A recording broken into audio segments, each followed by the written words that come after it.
शिवरात्रि की व्रत कथा।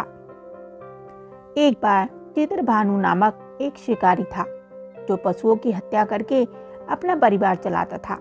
वह एक साहूकार का ऋणी था, लेकिन कर्ज न चुका सकने के कारण क्रोधित साहूकार ने उसको बंदी बना लिया। संयोग से उस दिन शिवरात्रि का पावन पर्व था। बंदी रहते हुए शिकारी शिव संबंधी धार्मिक बातें सुनता रहा। वहीं उसने शिवरात्रि व्रत की कथा भी सुनी। शाम के समय साहूकार ने उसे बुलाया और ऋण चुकाने के लिए पूछा, तो शिकारी ने कर्ज अगले दिन चुकाने का वादा किया। साहूकार ने उसकी बात मान ली और उसे जाने दिया। शिकारी जंगल में शिकार करने के लिए निकल गया। दिन भर बंदी गृह में रहने के कारण शिकारी भूख प्यास से व्याकुल हो गया था।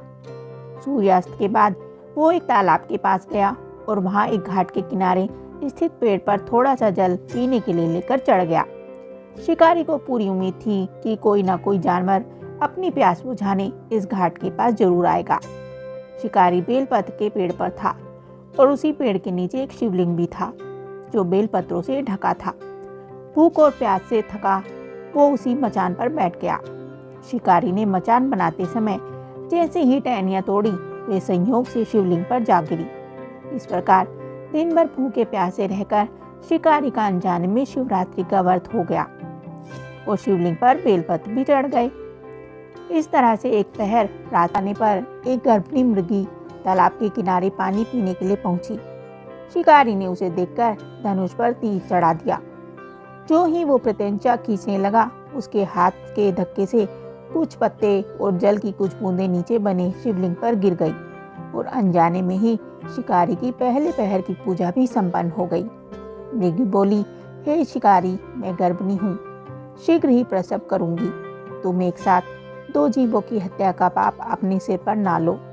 मैं बच्चे को जन्म देकर शीघ्र ही तुम्हारे पास वापस आ जाऊंगी, तब मार लेना मुझे। शिकारी ने प्रत्यंचा ढीली कर दी और मृगी को जाने दिया। कुछ ही देर बाद एक मृगी और वहां से निकली। शिकारी ने उसे देखकर धनुष पर बाण चढ़ा दिया।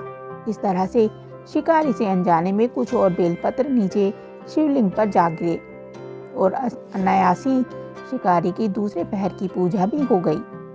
मृगी ने विनम्रता पूर्वक शिकारी से निवेदन किया कि मैं थोड़ी देर पहले ऋतु से निवृत्त हुई हूँ, अपने प्रिय की खोज में भटक रही हूँ।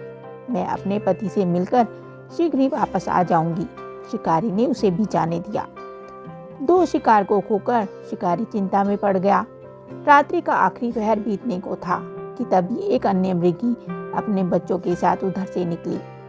शिकारी ने उसे देख तुरंत धनुष पर तीर चढ़ा दिया और तीर छूटने को ही था कि मृगी बोली, मैं इन बच्चों को उनके पिता के हवाले करके लौट आऊंगी, इस समय मुझे मत मारो। शिकारी ने कहा, मैं सामने आए शिकार को कैसे जाने दूं? इससे पहले भी मैं 2 बार अपना शिकार खो चुका हूँ। मेरे बच्चे भूख से व्याकुल होंगे। मृगी ने शिकार की बात सुनकर कहा कि जैसे मैं तुम्हें अपने बच्चों की ममता सता रही है, वैसे ही मुझे भी इनकी फिक्र है। इसलिए मेरे बच्चों का सोचते हुए मुझे थोड़ी देर के लिए जीवन दान दे दो। मेरा विश्वास करो, मैंने इनके पिता को सौंपकर तुम्हारे पास तुरंत लौट आऊंगी। मृगी की बात सुनकर शिकारी को उस पर दया आ गई। उसने उसे भी जाने दिया। शिकार न कर पाने के कारण परेशान होकर पेड़ पर बैठा शिकारी बेलपत्र तोड़ तोड़कर नीचे फेंकता जा रहा था। इस तरह से उसके तीसरे पहर की पूजा भी संपन्न हो गई। वो फटने को हुई तो एक मृग उसी रास्ते पर आया। शिकारी ने सोचा, चाहे कुछ भी हो जाए, इस बार वो शिकार करके ही रहेगा। शिकारी की तनी प्रत्यंचा देखकर मृग ने विनीत स्वर में कहा, यदि तुमने मुझसे पहले आने वाली 3 मुर्गियों और उनके छोटे छोटे बच्चों को मार डाला है, तो मुझे भी शीघ्र मार दो, ताकि मुझे उनके वियोग का दुख सहना ना पड़े। मैं उन मुर्गियों का पति हूँ। यदि तुमने उन्हें जीवन दान दिया है, तो मुझे भी कुछ समय के लिए जीवन दान देने की कृपा करो। मैं उनसे मिलकर तुम्हारे पास उपस्थित हो जाऊंगा। मृग की बात सुनकर शिकारी ने मृग की सारी बात सुना दी। तब मृग ने कहा, मेरी 3 पत्नियां जिस प्रकार प्रतिज्ञाबद्ध होकर गई हैं, वो मेरी मृत्यु से अपने धर्म का पालन नहीं कर पाएंगी। अंततः जैसे तुमने उन पर विश्वास करके उन्हें छोड़ा है, ऐसे में मुझे भी जाने दो।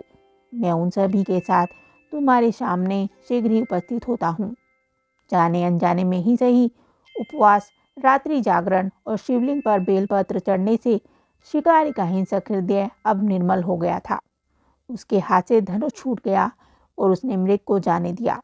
थोड़ी देर में वह मृग सपरिवार शिकारी के पास उपस्थित हो गया, किंतु जंगली पशुओं की ऐसी सत्यता और सामूहिक प्रेम भावना देखकर शिकारी को बड़ी गलानी महसूस हुई।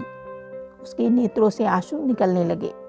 उसने मृग परिवार को जाने दिया और अपने कठोर हृदय को जीव हिंसा से सदा के लिए हटा दिया। शिकारी के ऐसा करने पर भगवान शंकर ने प्रसन्न होकर उसे दर्शन दिए और उसे सुख समृद्धि का वरदान देकर कुहू नाम प्रदान किया। ये वही कुहू था जिसके साथ भगवान श्री राम ने मित्रता की थी। इस प्रकार महाशिवरात्रि पूजन पौराणिक कथा समाप्त हुई। हर हर महादेव। ये जानकारी और कथा आपको कैसी लगी हमें कमेंट करके जरूर बताएं। साथ ही वीडियो को लाइक करें, चैनल को सब्सक्राइब करें। धन्यवाद।